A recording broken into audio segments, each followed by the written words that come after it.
The family of one of the steel workers who died in last year's Clairton explosion has filed suit against U.S. Steel owner Nippon Steel.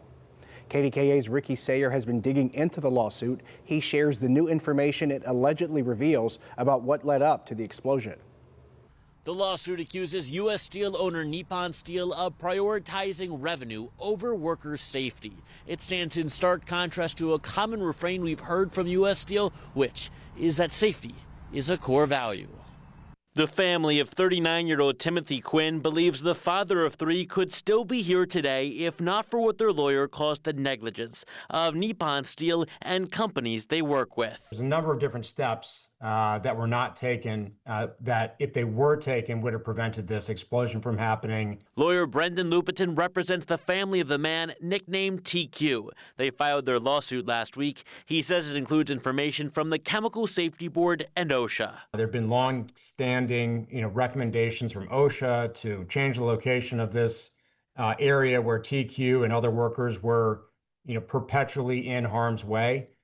They didn't do that. He says Nippon knew or should have known about the issue after they purchased U.S. Steel and could have put the plant on pause and moved workers somewhere safer. That was their obligation, their legal responsibility, and they seemingly did not do that. Lupiton says Quinn worked in the Battery 14 reversing room above the area where he says contractors from MPW alongside U.S. Steel employees were performing maintenance, including a valve exercising operation. The claim against MPW is for essentially using the wrong liquid to fill this valve. The lawsuit claims the plant's written policies say to use steam, but the contractors instead used high-pressure water for what Lupiton says were unknown reasons. The lawsuit also claims MPW did not attend a safety meeting to plan for the maintenance.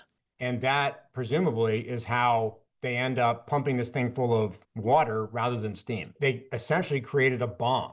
The lawsuit is also against the company that refurbished this valve seen here after it cracked. The lawsuit claims Valves Incorporated should have told U.S. Steel the valve needed to be replaced. The overpressurization of a dilapidated, out-of-date valve caused this valve to literally crack open right down the middle. Lupiton claims that allowed coke gas to seep out, leading to the explosion that killed Quinn.